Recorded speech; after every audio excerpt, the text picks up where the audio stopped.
Happy Sunday, September 7th, everyone. Today, for most of you who are into astrology and astronomy, then you would probably know that today is a full moon, and it is a full Pisces moon, also called the corn moon, which means we're ending up the harvest of the summer. For us, it means we're kind of kicking things off, but yeah, we are still doing some harvesting as well.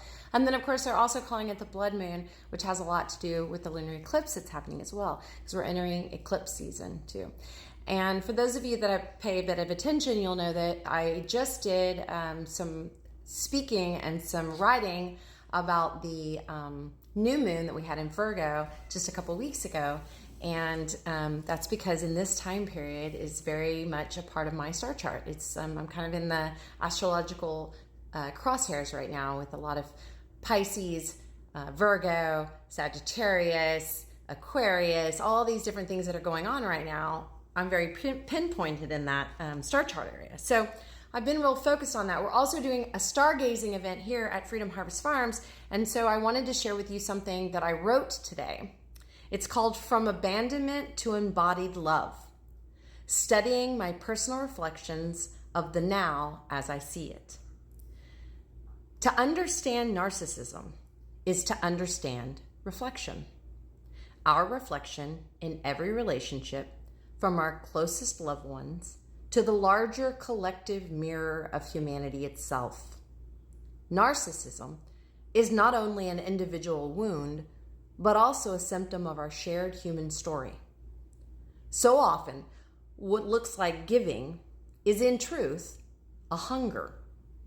We offer, perform, or reflect back not from pure love, but from a deep need for appreciation, acceptance, or validation.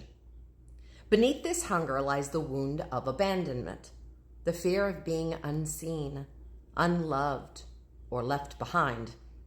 This is not just someone else's story. It is a pattern alive in all of us. At the root of narcissism is the fear, shame, and guilt of separation, a deep forgetting of our interconnectedness. That forgetting wounds us. And so we seek to feed on one another's energy, to fill what cannot be filled by taking. When we recognize this dynamic in ourselves and in those closest to us, it is essential that we meet it with empathy.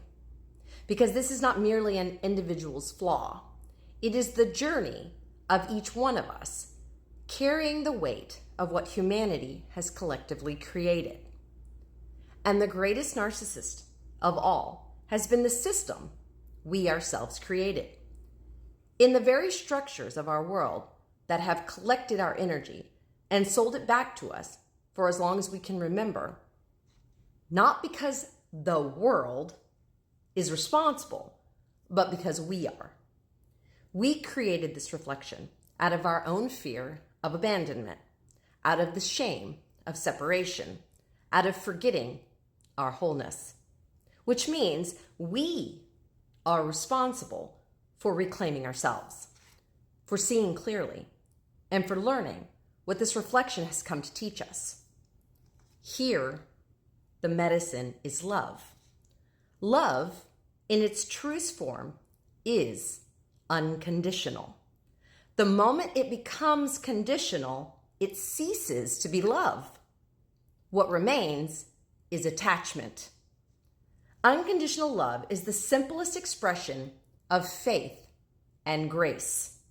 It flows freely, asking for nothing in return. But love does not remain an abstract ideal.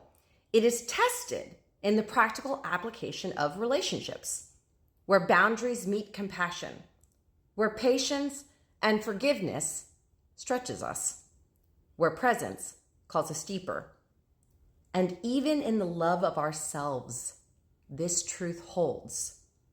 When we begin to truly love ourselves, we also see how often we have tried to draw that love from others instead. We recognize the ways we have abandoned our own hearts and sought our worth in their reflection. We abandon ourselves long before anyone else could. Abandonment is the silent thread tying all of this together. It shows up in our relationships, in our culture, and in our systems.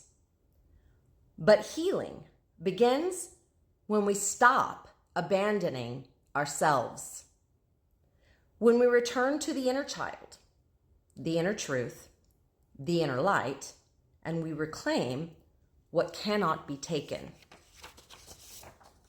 And this is why it rises so powerfully now. Under the light of this full moon, the corn moon, the blood moon, the eclipse in Virgo season, with the Pisces North Node and the Virgo South Node illuminating our path, Virgo calls us to notice the patterns and the cycles, the daily practices that keep us bound. Pisces calls us back to surrender, to faith, to the truth of unity. The eclipse cracks open what has been hidden so we can no longer ignore the reflection. When we reach this capacity, we can embody faith and allow the unfolding of a plan greater than our control. We can step into the higher self, remembering I am an individual, yes, but also an individuation of something larger. My small self feeds into the grand design, into the eternal truth that I am never separate, never abandoned, but always connected to all that I am. Thank you. I hope you guys have a great day.